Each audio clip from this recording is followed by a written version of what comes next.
Bernie, AOC, Mandani are not Democrats. They'll be the first to tell you that. They're democratic socialists, and that's a very different thing, and I don't think people know that yet. The DSA are radicals about this concept, and radical economic policy is always ineluctably married to radical social policy.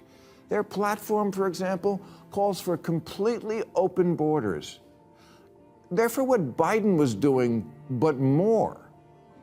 You think you're going to win an election on that? James Carville knew how to win, and he blamed the Democratic losses this November 2nd on stupid wokeness, to which AOC fired back that wokeness is a term almost exclusively used by older people these days. So that should tell you all you need to know. What? This is a term folks like you brought out very recently and had been proudly displaying at every march since. Just last year, The Guardian declared woke the word of our era. I guess they didn't get the memo from the Mean Girls Club.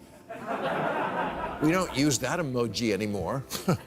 Woke, please, we say fetch now. Bernie and AOC are squarely in Bill Maher's sights as the comedian exposes why their strategies are falling flat. Sanders hasn't abandoned his presidential dreams, and AOC, though vague about her intentions, might not mind taking a shot. Yet, for some curious reasons, their plans keep hitting roadblocks. So Maher opens Pandora's box, revealing why their strategies keep failing. As always, hit the subscribe button and let's begin. Democratic socialism is like a dating profile. Things look great until you meet up in the real world. For example, Bernie Sanders, his big thing was always bringing single-payer health care to our country of 340 million. But when liberal, tie-dyed Vermont tried to do it for a population of 626,000, it collapsed like that poor in the Oval Office last week. According to Bill Maher, Bernie Sanders' strategy struggles because his policies fail to translate into broad electoral support. While Bernie may not identify with the label, Maher argues his policy positions are often associated with socialism, including his push to heavily tax the wealthiest Americans and his advocacy for single-payer healthcare. Maher argues that these policies, while popular among certain progressive circles, often clash with broader public sentiment, limiting their political effectiveness. He points to real-world examples in Sanders' home state of Vermont, where efforts to implement single-payer healthcare faced significant challenges and ultimately failed to deliver the sweeping results he had promised. Maher uses this as a cautionary tale, suggesting that Sanders' broader strategy of pushing ambitious socialist reforms may be admirable in theory but struggles in practice, especially when voters are wary of sweeping government overreach. The takeaway, big ideas alone aren't enough to guarantee political success. I don't think people realize we already have a lot of socialism. Social Security, Medicare, Medicaid, unemployment insurance, food stamps, veterans benefits, Pell Grants, COVID-era payments, farm subsidies, disability payments, Fannie Mae, Freddie Mac, corporate bailouts, and the jobs program that is building weapons the Pentagon doesn't even want. All that is socialism. Bill Maher also points out that another major reason AOC and Bernie Sanders seem to be losing traction is the label Democratic Socialist. According to Maher, this tag sets them apart from traditional Democrats in the eyes of many voters. While Democrats are generally associated with progressive reforms within a capitalist framework, Maher argues that Democratic Socialists advocate for policies involving significantly expanded government involvement in the economy, a distinction that matters because for many Americans, the word socialist carries negative connotations and evokes fears of government overreach or economic instability. Even if Sanders and AOC temper their policies in practice, the label alone can create resistance among moderate and swing voters. In Maher's view, the Democratic Socialist identity, while appealing to a passionate progressive base, ultimately limits their ability to win broader support in national elections. The DSA are radicals about this concept, and radical economic policy is always ineluctably married to radical social policy. Their platform, for example, calls for completely open borders. They're for what Biden was doing, but more. You think you're going to win an election on that? This just seems like more extremism at a time when Americans are begging both parties, please, Could just one of you act normal? Bill Maher explains that a big reason Americans are wary of democratic socialists is fear. Fear that if they gain power, the country could face even bigger problems. Many voters already feel frustrated with current issues, such as immigration, the economy, and government spending. Maher points out that some voters look at current concerns over border enforcement under Biden and worry that democratic socialist policies could push government control even further. The implication is clear. Voters may grumble at Biden's policies, but compared to what democratic socialists might implement, they could see him in a much more favorable light. Maher uses this contrast to highlight why candidates like Bernie Sanders and AOC struggle to expand beyond their progressive base. It's not necessarily a rejection of their ideas, he argues, but a deep-rooted concern that their ambitious reforms could have unintended consequences on the broader population. It's either defund the police or military in the streets.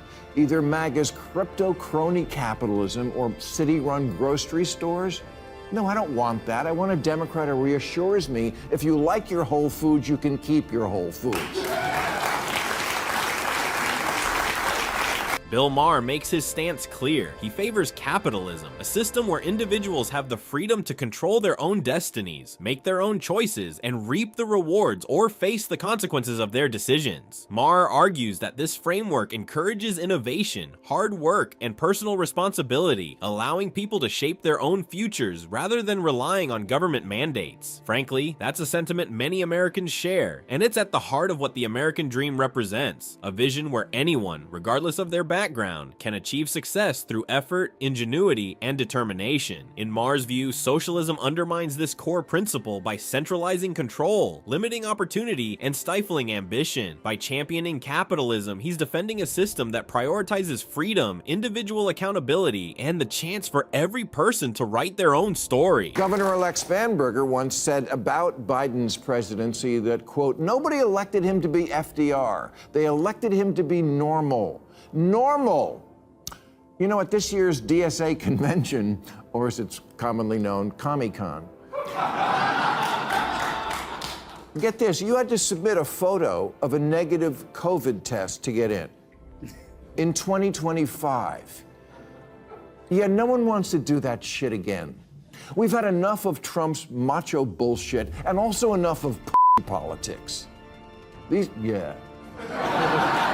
Here, Maher criticizes Bernie Sanders and Alexandria Ocasio-Cortez for failing to assert leadership and for catering too heavily to activist pressure. Maher's critique centers on moments when both politicians have actively joined or embraced activist energy, rather than standing apart. For example, Sanders and AOC headline massive fighting oligarchy rallies, drawing tens of thousands of progressive activists to protest corporate influence and push a left-wing agenda, frequently amplifying chants and critiques from the crowd, rather than steering them toward broad-based messaging. In another case, far-left factions at a rally accused both of not being progressive enough on the Israel-Palestine question, forcing them to navigate a chorus of activist demands rather than set policy themselves. Maher argues that instead of asserting leadership, they've often merged with the loudest voices in the room, making it harder to win over moderates and the broader electorate. These democratic socialists at another of their conventions, they were told to make jazz hands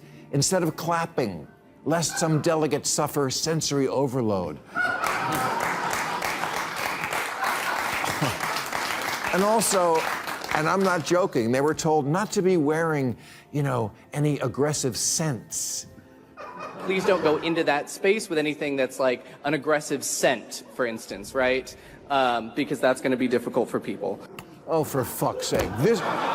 Maher argues this is exactly the kind of activist-driven messaging he expected Bernie Sanders and Alexandria Ocasio-Cortez to challenge, but instead they appeared to accommodate it. Maher highlights the absurdity of some of these activist-driven norms, like the infamous incident at a conference where participants were instructed to clap in a specific way, creating what was described as sensory overload. Maher's point is sharp. How can something as simple as clapping become so overwhelming, and why should should anyone accept it unquestioningly? And beyond that, can we even be sure that everyone in the room was comfortable with these jazzy hands rules, or were some silently rolling their eyes? According to Maher, leaders like Bernie and AOC have a responsibility to stand firm and guide their followers, rather than joining every trend that comes out of activist circles. Failing to do so, he argues, risks alienating moderate voters who find this kind of messaging bewildering or excessive. Really? This is who the Democrats are thinking of following? You know, Chuck Schumer ain't perfect, but at least he doesn't crumple into a heap when confronted with Chanel number 5. You may now clap in the traditional way.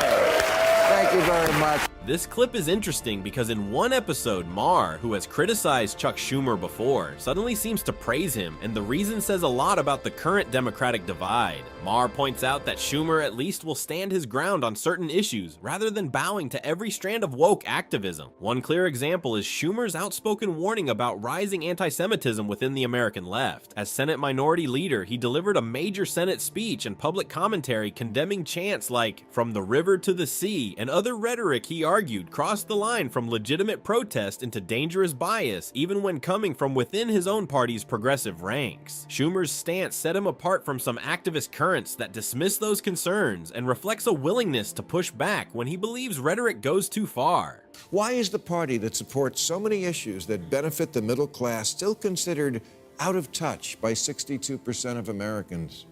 In plain English, nobody likes a snob. Hillary Clinton didn't have anyone on rural research or outreach when she ran in 2016 until the race tightened just before the election. Then they hired one. And where was his office? Brooklyn. True story. Politics is local, not locally sourced. It's not artisan. It's art and stand.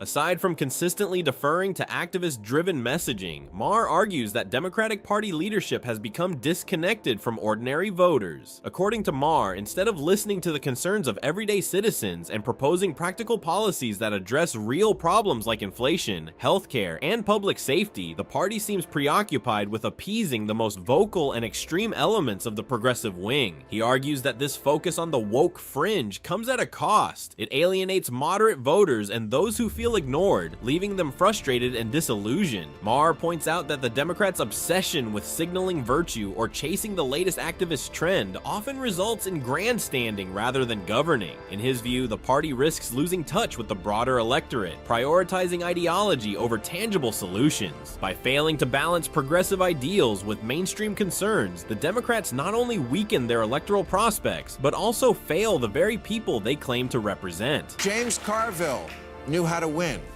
and he blamed the Democratic losses this November 2nd on stupid wokeness, to which AOC fired back that wokeness is a term almost exclusively used by older people these days. So that should tell you all you need to know. What? This is a term folks like you brought out very recently and had been proudly displaying at every march since. Just last year, The Guardian declared woke the word of our era. I guess they didn't get the memo from the Mean Girls Club. We don't use that emoji anymore.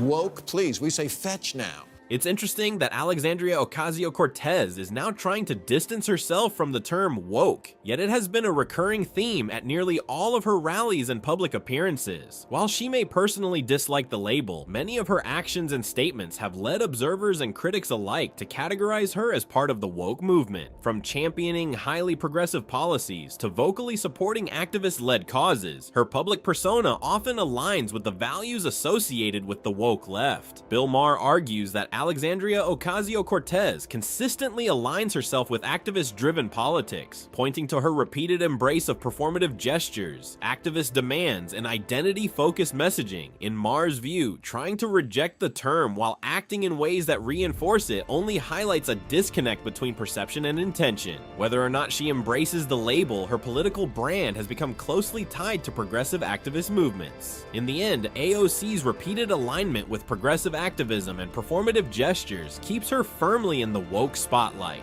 Despite her attempts to reject the label, Maher argues her actions speak louder than words, reinforcing the perception that she is deeply intertwined with the woke movement and its agenda. And this brings us to the end of today's video. If you enjoyed it, then hit the like button and subscribe to this channel for more videos like this. Thanks for watching, and I'll see you in the next one.